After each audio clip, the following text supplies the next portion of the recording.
जो नया लेक्चर शुरू कर रहे हैं उसमें packing efficiency of unit cell की शुरुआत करेंगे।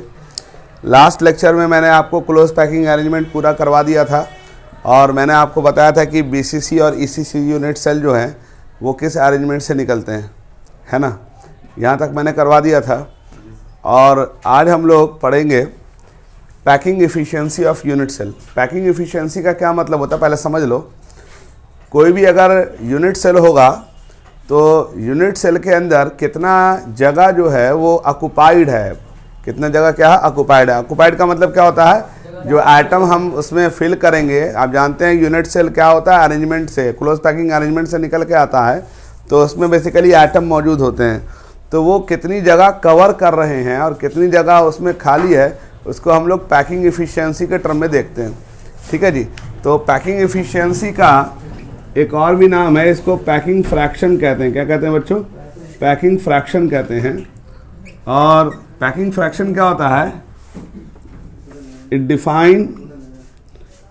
Define the efficiency of packing of the unit cell, packing of the unit cell, that is how much space of the unit cell is occupied and how much space of the unit cell is left vacant is defined in term of packing efficiency. In term of packing efficiency मतलब कि जो हम लोग unit cell हमने देखा बच्चों, तो उसमें कितना जगह भरा हुआ है, कितना जगह खाली है, वो पैकिंग एफिशिएंसी के फॉर्म में डिफाइन होता है। ठीक है। जैसे फॉर द एग्जांपल, इसको एग्जांपल से समझ सकते हैं कि जैसे इस क्लासरूम में मान लो अगर 40 बच्चे की बैठने की कैपेसिटी है और अगर इस क्लासरूम में 40 बच्चे की कैपेसिटी में 30 बच्चे अगर इस क्लासरूम में बैठे हुए हैं, तो हम कहेंगे कि भाई इस रूम का जो है 75% स्पेस ही ऑक्युपाई है, बाकी 25% स्पेस क्या खाली है। तो इसको हम लोग कह सकते हैं कि ये रूम का पैकिंग एफिशिएंसी है। उसी तरह से मैंने आपसे कहा कि कोई भी यूनिट सेल अगर होगा मेरे बच्चों, तो उसमें कितनी जगह भरी हुई है और कितनी जगह खाली है, वो पैकिंग एफिशिएंसी के टर्म में डिफाइन होता है। इसी पैकिंग एफिशिएंसी को बच्चों पैकिंग फ्रैक्शन भी कहते हैं। ठीक है बच्चों। और पैकिंग एफिशिएंसी जो है, अगर आपको किसी भी यूनिट सेल का निकालना है तो इसके लिए फार्मूला क्या होता है पहले समझ लो। इसके लिए फार्मूला ये होता है, volume occupied by the atom of unit cell, यानी किसी भी यूनिट सेल में जितने एटम मौजूद हैं उसका क्या वॉल्यूम है वो, और upon total volume of the unit cell, total volume of the unit cell into 100 करना पड़ता है। यानी किसी भी यूनिट सेल का अगर आपको पैकिंग एफिशिएंसी निकालनी है तो उस यूनिट सेल में आपको दो बातें पता होनी चाहिए कि उस यूनिट सेल में टोटल एटम हैं कितने और कितनी जगह वो घेर रहे हैं। तो इसलिए मैंने लिख दिया volume occupied by the atom of unit cell. ठीक है, क्योंकि आप जानते हैं यूनिट सेल का जेड वैल्यू अलग अलग होता है। जैसे एफसीसी यूनिट सेल में Z 4 होता है, इसका मतलब 4 आइटम होते हैं। उसी तरह बीसीसी में Z कितना होता है बच्चों? 2 होता है, तो इसका मतलब 2 आइटम होंगे। उसी तरह से अगर हम कहेंगे प्रिमिटिव यूनिट सेल में तो क्या होता है बच्चों? Z 1 होता है। तो इसका मतलब क्या हो गया कि जो एटम्स उनके अंदर इस यूनिट सेल के अंदर मौजूद हैं वो कितनी जगह घेर रहे हैं, इसको कहते हैं volume occupied by the atom of unit cell. यानी यूनिट सेल में जितने एटम हैं उनका कितना वॉल्यूम है, और upon volume of the unit cell, यानी उस यूनिट सेल का जो अपना वॉल्यूम है। तो अगर इस वॉल्यूम को इस वॉल्यूम से डिवाइड करके इंटू 100 कर देंगे बच्चों, तो क्या निकल जाएगा बच्चों? पैकिंग एफिशिएंसी ऑफ क्या निकल जाएगा? यूनिट सेल निकल जाएगा। ठीक है जी। तो बच्चों फिर से समझ लो पैकिंग इफिशियंसी क्या है? It is defined as the packing of unit cell, that is how much space of unit cell is occupied, यानी किसी भी यूनिट सेल का कितना स्पेस ऑक्युपाइड है यानी भरा हुआ है, and how much space of the unit cell is left vacant is defined in term of packing efficiency, यानी किसी भी यूनिट सेल के अंदर कितना जगह भरा हुआ है, कितना जगह खाली है, इसको हम लोग पैकिंग इफिशियंसी के टर्म में डिफाइन करते हैं। अब आप एक सवाल पूछ सकते हैं मुझसे कि सर पैकिंग इफिशियंसी निकालने का मकसद क्या है बच्चों?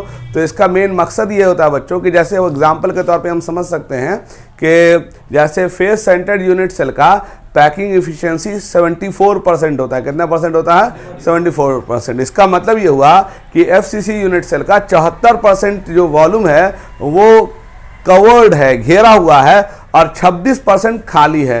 तो वो 26% जो खाली है, तो आपको पता चल जाएगा कि अच्छा 26% एरिया खाली है, वॉल्यूम खाली है, तो आप क्या कर सकते हैं, उस यूनिट सेल में बाहर से कोई दूसरा एटम डाल सकते हैं। जैसे आपको याद होगा, मैंने आपको बताया था कि NaCl में क्या था, सारे टेट्राहाइड्रल वाइड खाली थे, याद करो।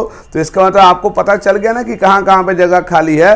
तो इससे क्या होता है कि हम दूसरे एटम को कहाँ से मिला करके किधर डाल दें, जिससे कि उस मटेरियल का क्या हो जाए, प्रॉपर्टी बदल जाए। क्योंकि आप जानते हैं कि किसी भी यूनिट सेल में अगर बाहर से कोई एटम मिलाएंगे तो वो एटम क्या करेगा, अंदर जाके इलेक्ट्रॉन लॉस करेगा, यानी इलेक्ट्रॉन छोड़ेगा, जिसकी वजह से मटेरियल की प्रॉपर्टी में क्या पड़ता है, फर्क पड़ता है। तो हमने आपसे क्या कहा था, याद करो, मैंने कहा था कि किसी भी क्रिस्टलाइन सॉलिड का अगर प्रॉपर्टी डिफाइन करना है, बिहेवियर डिफाइन करना है, अरेंजमेंट डिफाइन करना है, तो आपको उसके यूनिट सेल को हर लिहाज से डिफाइन करना पड़ेगा। इसलिए हम क्या कर रहे हैं, अब यूनिट सेल का पैकिंग इफिशियंसी निकाल रहे हैं। हम पता ये करना चाह रहे हैं कि इस यूनिट सेल में कितना जगह भरा हुआ है और कितना जगह खाली है बच्चों। ठीक है जी। इसके बाद हम लोग 3 यूनिट सेल का जो एनसीईआरटी में दिया हुआ है उसका पैकिंग इफिशियंसी कैलकुलेट करके देखेंगे बच्चों। तो इसको नोट डाउन करें और उसके बाद हम लोग सबसे पहले एफसीसी यूनिट सेल का पैकिंग इफिशियंसी निकालेंगे। ठीक है बच्चों, इसको नोट डाउन कर लें आप लोग। ठीक है बच्चों, अब हम लोग सबसे पहले, मैंने आपको पैकिंग फ्रैक्शन का फॉर्मूला बता दिया था अभी। अब हम लोग सबसे पहले एफसीसी यूनिट सेल का पैकिंग इफिशियंसी पता कर रहे हैं। अभी मैंने आपको समझाया बच्चों पैकिंग इफिशियंसी क्या है, समझ में आ रही बात? जो यूनिट सेल होते हैं उसमें कितना जगह भरा हुआ है, कितना जगह खाली है, वो हम लोग पैकिंग इफिशियंसी के टर्म में डिफाइन करते हैं। ठीक है जी। अब हम लोग क्या कर रहे हैं बच्चों, एफसीसी यूनिट सेल का पैकिंग इफिशियंसी निकाल रहे हैं। जैसे कि आप देखेंगे लास्ट में 74% लिखा हुआ है। मतलब यह है कि एफसीसी यूनिट सेल में 74% जगह जो है, total volume of unit cell जो है वो भरा हुआ है। समझ लो अच्छी तरह से, कितना परसेंट भरा हुआ है? 74%, 26% खाली है। अब ये कैसे निकाला, तो ध्यान से देखो, यहाँ पर हमने एक एफसीसी यूनिट सेल कंसिडरेशन में लिया हुआ। आपको याद होगा एफसीसी यूनिट सेल में एटम कहाँ कहाँ होते हैं बच्चों? कॉर्नर पे होते हैं और फेस पे होते हैं। तो मैंने पूरा कॉर्नर को दिखा दिया और एक फेस को दिखा दिया। अब ध्यान से देखना, यहाँ पर हम लोग को, क्योंकि हमने एफसीसी यूनिट सेल किया है कंसिडरेशन में, और सिस्टम कौन सा? क्यूबिक है। ध्यान रखिएगा, एफसीसी क्यूबिक सिस्टम है। क्यूबिक सिस्टम का क्या मतलब होता है? ए बी सी आपस में क्या होते हैं बच्चों? बराबर होते हैं।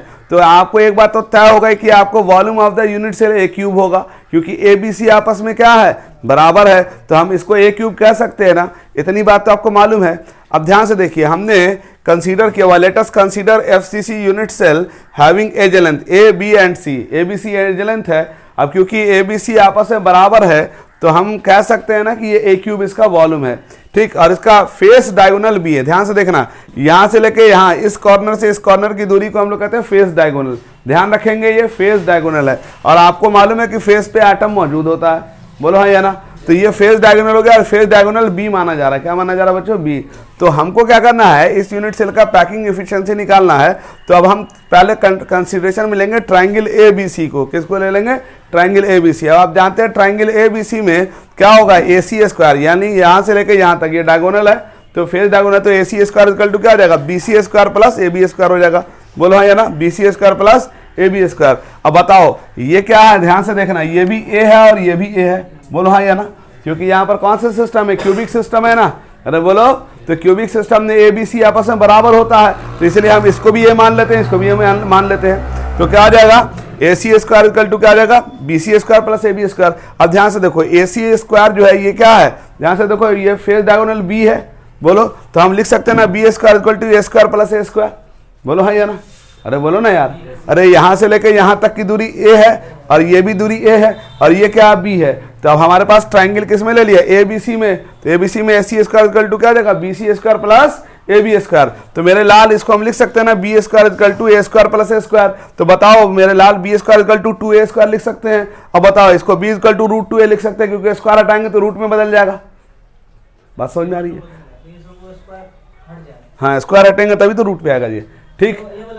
हाँ तभी तो आया, ठीक है। अब ध्यान से देखना, अब आपको अगर कुछ भी ना समझ में आता, नीट वाले बच्चों को खास कर मैथमेटिक्स में प्रॉब्लम होता है, तो ये याद रखे फेस डायगोनल हमेशा रूट 2a के बराबर होता है। ध्यान से सुनो क्या बोल रहा हूँ, ये याद कर लेना है। आप डेरिवेशन अगर भूल जाओ तो एक टेक्निक बता देता हूँ, हमेशा के लिए याद हो जाएगा।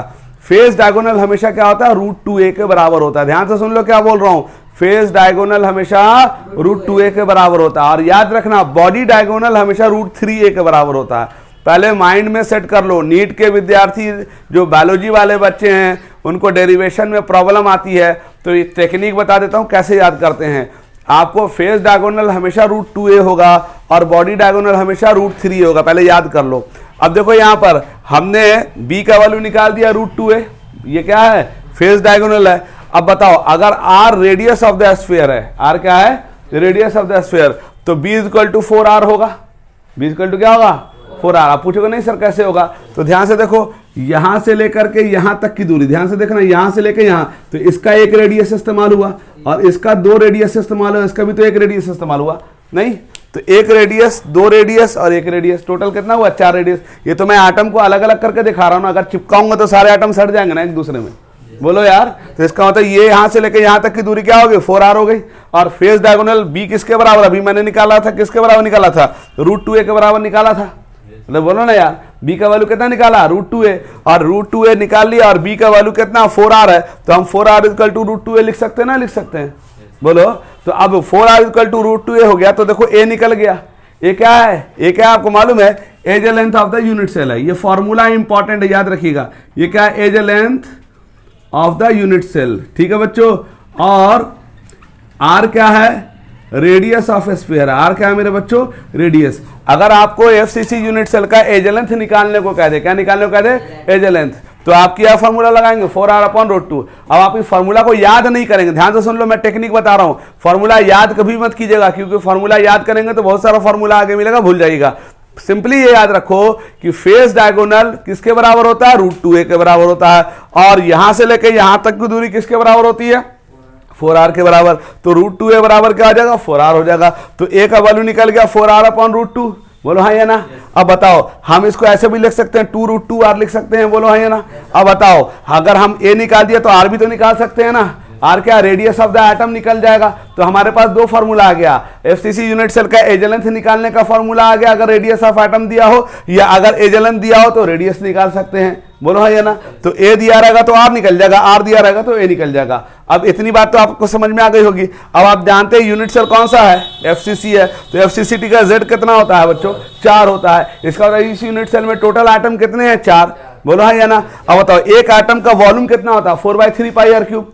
अरे मैथमेटिक्स में वॉल्यूम जो होता है स्फीयर का क्या होता है, 4/3 पाई r क्यूब। अब टोटल z है कितना, टोटल आइटम कितना है बच्चों, 4 है। तो बताओ 4 इंटू 4/3 पाई r क्यूब कर देंगे, ये क्या हो जाएगा, वॉल्यूम ऑफ द, क्या हो जाएगा, वॉल्यूम ऑफ द एटम हो जाएगा। यानी 4 आइटम ने जितना वॉल्यूम ऑक्युपाई किया होगा वो यही ना होगा। अरे बोलो ना, एक आइटम का वॉल्यूम 4/3 पाई r क्यूब, और टोटल आइटम कितने हैं यूनिट सेल में, 4 ही तो हैं, तो 4 इंटू 4/3 पाई r क्यूब होगा। अब पैकिंग इफिशियंसी का फॉर्मूला क्या बताया था, volume occupied by the sphere upon volume of the unit cell into 100 करना है। तो अब बताओ एटम ने कितना वॉल्यूम ऑक्युपाई किया, ये तो पता चल गया, कितना किया, 4 इंटू 4/3 पाई r क्यूब। अब बताओ आपको मालूम है कि इस यूनिट सेल का वॉल्यूम कितना होगा, इधर देखो वॉल्यूम कितना होगा, a क्यूब होगा, बोलो क्यों होगा, a क्यूब। अरे सिस्टम कौन सा है, क्यूबिक है, तो ABC आपस में क्या है, बराबर है, तो हम इसको a क्यूब लिख सकते हैं, नहीं लिख सकते हैं। अब बताओ a का वैल्यू कितना है, देखो 4r अपॉन रूट 2 है, तो अब हम क्या करेंगे, 4 into 4/3 upon pi into pi r cube, ये वॉल्यूम ऑफ द स्फीयर हो गया, और upon volume of the unit cell है, ये volume of the unit cell को क्या किया मैंने, a देखो दिया हुआ है, तो a क्यूब ही तो कर रहे हैं, नहीं कर रहे हैं। अरे ए का वैल्यू कितना 4r/√2 है, और ए क्यूब जो volume of the unit cell होता है ना, तो ए क्यूब की जगह हम 4r/√2 का क्यूब दे देंगे, नहीं दे देंगे, इंटू 100 कर देंगे, नहीं कर देंगे। तो बताओ हमारा फॉर्मूला क्या था पैकिंग एफिशिएंसी का, volume occupied by the sphere upon volume of the unit cell. तो volume of the unit cell कैसे निकाला, एज लेंथ हम निकाल चुके हैं, अरे बोलो ना, तो एज लेंथ से जब निकाल लिया तो ए क्यूब कर देंगे तो volume of the unit cell आ जाएगा, और ए का वैल्यू कितना 4r/√2 है। तो अगर हम ए क्यूब कर रहे हैं तो इसका मतलब 4r/√2 का क्या कर रहे हैं, क्यूब ही तो करेंगे ना, तो इंटू 100 करेंगे तो कितना परसेंट आ जाएगा, 74%। इसका मतलब कि एफसीसी यूनिट सेल में 74% वॉल्यूम जो है वो भरा हुआ है एटम से, और 26% वॉल्यूम क्या है, 26% क्या है, वैकेंट है। क्या है मेरे लाल, वैकेंट है। 74% क्या है बच्चों, ऑक्युपाइड है। बात समझ में आई कि नहीं आई? इसका मतलब ये हुआ कि यहां पर 3 बातें याद रखनी है, एक तो एज लेंथ का फॉर्मूला, दूसरा रेडियस का फॉर्मूला, तीसरा पैकिंग एफिशिएंसी। ठीक, अब आदमी क्या करेगा, आप लोग जैसा महान लोग क्या करेंगे, इसको रटने की कोशिश करेंगे।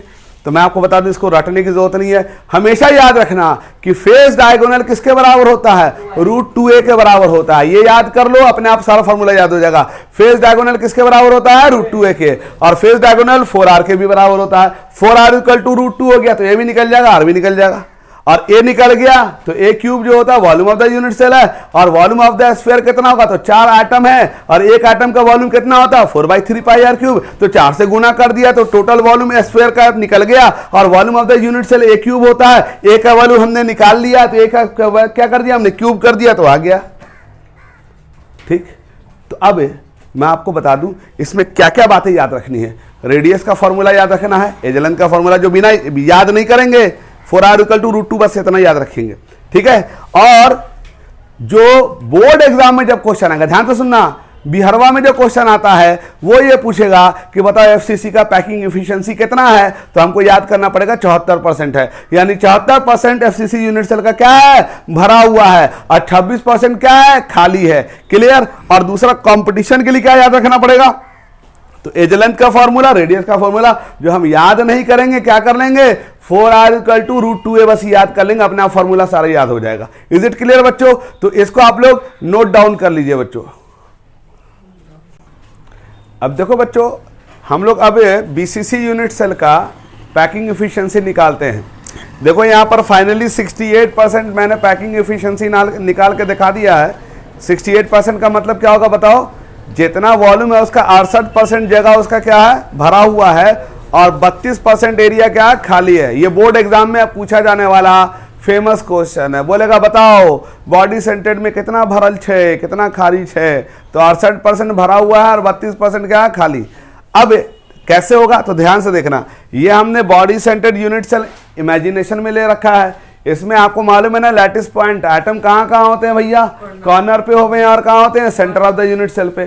तो ठीक उसी तरह से हमको क्या करना है, ये जो है ना एटम ठीक सेंटर पे है, इसको कहते हैं बॉडी डायगोनल।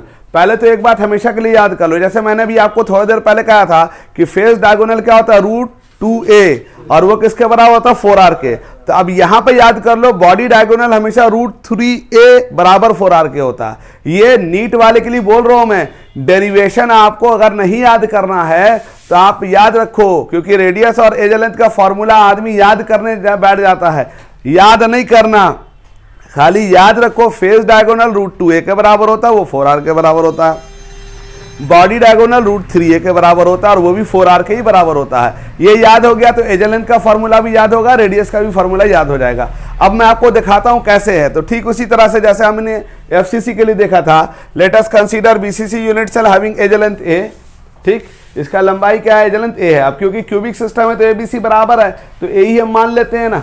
तो आप बताओ इसका बॉडी डायगोनल c है। ध्यान से देखना, बॉडी डायगोनल क्या है, देखो इस कॉर्नर से इस कॉर्नर पे क्या मूव कर रहे हैं हम, अपोजिट कॉर्नर है। देखो ध्यान से, इस कोना से, जैसे उस कोना से उस कोना पे जा रहे हैं, तो बीच में एटम मिलेगा ना, बॉडी सेंटर में एटम बीच में मिलता है। तो यहां से लेकर यहां तक की जो दूरी होगी उसको c से रिप्रेजेंट करेंगे, इसको कहते हैं बॉडी डायगोनल।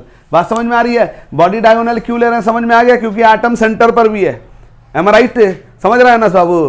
टेंशन में है का कोई, है ना, कोई भाग भाग तो नहीं किया तो छोड़ छाड़ के तेरे को, हैं अगले वैलेंटाइन डे में इंतजार करेंगे। तो देखो अब यहाँ देखो, तो ट्राइंगल EFD ले लें, ट्राइंगल EFD समझते हो ना, EFD, तो इसमें B का वैल्यू निकाल सकते हैं, ये भी तो फेस है, देखो नीचे वाला फेस है, अरे बोलो ना यार सनी जी, तो ये फेस है तो क्या होगा, b square equal to A square plus square, क्योंकि ये और ये ए है, कर सकते हैं ना, तो b square equal to A square, तो बात वही आएगा, बी इक्वल टू √2 है, ये फेस डायगोनल है, अरे बोलो ना यार, यहां से लेकर यहां तक की दूरी फेस डायगोनल है ना।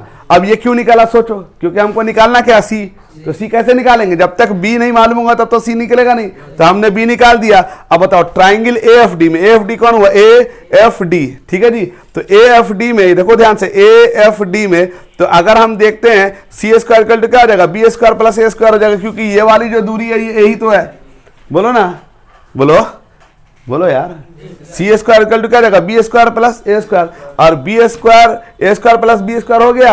अब बताओ ए स्क्वायर तो ए स्क्वायर रहेगा, बी स्क्वायर 2a स्क्वायर के बराबर होगा, नहीं होगा, अरे बोलो ना यार, ये जो हमने दिया है ये बी स्क्वायर 2a स्क्वायर ही के तो बराबर है ना, तो इसका मतलब हम क्या लिख सकते हैं, बी स्क्वायर की जगह 2a स्क्वायर लिख सकते हैं, तो C square equal to 3a square हो गया।